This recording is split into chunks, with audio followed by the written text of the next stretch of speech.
ಚಂದನ್ ಅವ್ರಿಗೆ ಇವಾಗ personal life professional life ಅಂತ ಬಂದಾಗ ಅವ್ನು ಎರಡನ್ನೂ ಮಿಕ್ಸ್ ಮಾಡೋಂಗಿಲ್ಲ. ಸೊ ಪರ್ಸನಲ್ ಲೈಫ್ ನಿಮಗೆ ಯಾವಾಗಾದರೂ ನನ್ನ ಪ್ರೊಫೆಷ್ನಲ್ಗೆ ತೊಂದರೆ ಮಾಡಿದೆ ಅಂತ ಯಾವಾಗಾದರೂ ಅನಿಸಿದೆ? ಪರ್ಸನಲ್ ಲೈಫು ಪ್ರೊಫೆಷನಲ್ ಲೈಫ್ ಸಹಜವಾಗಿ ಅಂದರೆ ಇಬ್ಬರು ಅದೇ ಪ್ರೊಫೆಷನಲ್ ಇದ್ದಾಗ ಆ ಥರ ಒಂದಷ್ಟು ಪ್ರಾಬ್ಲಮ್ಸ್ಗಳಾಗೋದು ಸಹಜ ಅಂತ ಅಂದ್ಕೊಂಡಿದ್ದೀನಿ. ಸೊ ಅದೇ ರೀತಿ ಆಗಿದೆ, ಖಂಡಿತವಾಗ್ಲೂ ಆಗಿದೆ, ಆಗಿಲ್ಲ ಅಂತಲ್ಲ.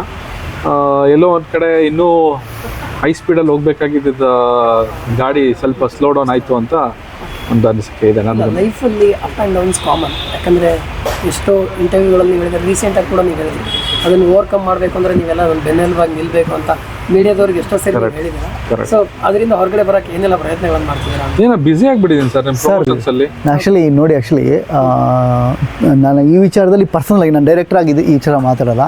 ಆ್ಯಕ್ಚುಲಿ ನನ್ನ ಈ ಥರ ಪರ್ಸನಲ್ ಇನ್ಸಿಡೆಂಟ್ ಆದಮೇಲೆ ನೋಡಿ, ವಿತಿನ್ ಒಂದು 10 ಡೇಸಿಗೆ ಅದು ಕ್ಲೋಸ್ ಆಗಿ ಒಂದು ಹೊಸ ಸಿನಿಮಾ ಅನೌನ್ಸ್ ಆಗಿ ಒಂದು ಇದಕ್ಕಿಂತ ಕಮ್ ಬ್ಯಾಕ್ ಇದೆಯಲ್ಲ ಸರ್, ಮೈಂಡ್ ಬ್ಲೋಯಿಂಗ್. ಈ ಥರದ್ದು ನಾನು ತುಂಬ ಜನ ನೋಡೇ ಇಲ್ಲ ಸರ್. ಆ ಥರದ್ದು ಬೇರೆ ಬೇರೆ ಕೇಸ್ ಆದಾಗಲೇ 2 ವರ್ಷ 3 ವರ್ಷ ಡಿಪ್ರೆಷನ್ಗೆ ಹೋಗಿರೋ ನೋಡಿದರೆ ಸಾರ್ ಅದನ್ನು ಸಿಕ್ಕಾಪಟ್ಟೆ ಸೂಪರಾಗಿ ಹ್ಯಾಂಡಲ್ ಮಾಡಿದ್ದಾರೆ. ಮತ್ತು ಹಿಂಗೆ ಸಿನಿಮಾ ಮುಖಾಂತರ ನಿಮ್ಮ ಇಂಟ್ರೋಲ್ ಕೂತ್ಕೊಂಡು ಲವಲೋಕೆಯಿಂದ ಮಾತಾಡ್ತಿದ್ದಾರಲ್ಲ ಸರ್, ಇದಕ್ಕಿಂತ ಗ್ರೇಟ್ನೆಸ್ ಇನ್ನೇನು ಆಪ್ಷನ್ ಇಲ್ಲ ಸರ್.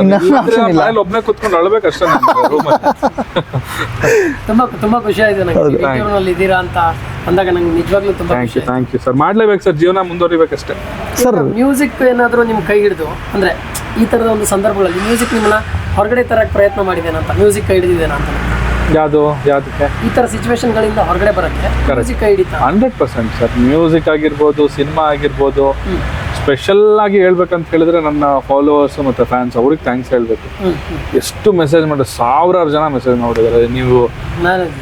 ನೀವು ಮಾಡಿದ್ದೀರಾ ಸಾಕಷ್ಟು ಮೆಸೇಜ್, ಎಲ್ಲ ಪ್ರತಿಯೊಬ್ಬರದ್ದು ಮೆಸೇಜ್ ಓದಿದ್ದೀನಿ, ರಿಪ್ಲೈ ಮಾಡಿದ್ದೀನಿ ನಾನು ಎಲ್ಲರಿಗೂ. ಬಿಕಾಸ್ ಆ ಟೈಮಲ್ಲಿ ಸ್ಪಂದಿಸಿದಾರಲ್ಲ ನನಗೆ, ತಲೆ ಕೆಡಿಸ್ಕೊಬೇಡಿ, ನೀವು ಧೈರ್ಯದಿಂದಿರಿ, ನಿಮಗೆ ಟ್ಯಾಲೆಂಟ್ ಇದೆ, ಇನ್ನು ನಿಮಗೆ ಹೆಚ್ಚಿನ ಭವಿಷ್ಯ ಇದೆ, ಉಜ್ವಲವಾಗುತ್ತೆ ನಿಮ್ಮ ಭವಿಷ್ಯ.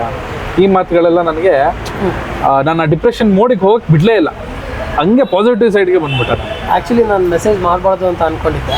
ನೀವು ಯಾವಾಗ ಪ್ರೆಸ್ ಮೀಟ್ ಕರೆದು ಮಾತಾಡಿದ್ರಿ, ನಿಮ್ಮ ಮನಸ್ಸು ಬಿಚ್ಚಿ, ಆವಾಗ ನಾನು ಮೆಸೇಜ್ ಮಾಡಿ ಸರ್ ಓವರ್ಕಮ್ ಮಾಡಿ, ಏನಾಗುತ್ತೆ ಏನೂ ಆಗಲ್ಲ ಲೈಫ್ ಸರ್. ಅದರಲ್ಲಿ ತುಂಬ ಗ್ರೇಟ್ ಸರ್, ಓವರ್ಕಮ್ ಇದೆಯಲ್ಲ ಅದು ಸರ್. ಆ್ಯಕ್ಚುಲಿ ಆ ಪೈನಿಂದ ಈಚೆ ಬರೋದಲ್ಲ, ಹ್ಯಾಟ್ಸ್ ಆಫ್ ಸರ್. ಇವತ್ತಿಗೂ ಹೇಳ್ತೀನಿ, ಆ ಪೇನ್ ಇದೆ ನನಗೆ, ಇಲ್ಲ ಅಂತಲ್ಲ. ಗಾಯ ಆದ ತಕ್ಷಣ ಸುಳ್ಳು, ಸತ್ಯ ದೂರದ ವಿಚಾರ.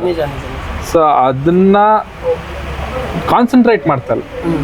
ಇವಾಗ ನಮ್ಮ ತಾಯಿಯವರು, ಎಲ್ಲರೂ ನನ್ನ ಗಾಯ ಆದಾಗ ಉರಿ ನೋವು ಅಂತ ಅವ್ರು ನಮ್ಮಮ್ಮ ಏನು ಹೇಳಿದ್ರು ಗೊತ್ತಾ, ಅದ್ರ ಬಗ್ಗೆ ಯೋಚನೆ ಬಿಟ್ಬಿಡು, ಅದ್ರ ಬಗ್ಗೆ ಯೋಚನೆ ಮಾಡಬೇಡ, ಬೇರೆ ಕಡೆ ಯೋಚನೆ ಮಾಡೋ, ಅದು ಕತ್ತಾಗಲ್ಲ ನಿಮಗೆ ಅಂತ ಮರ್ತೋಗುತ್ತೆ ಅನ್ನೋರು.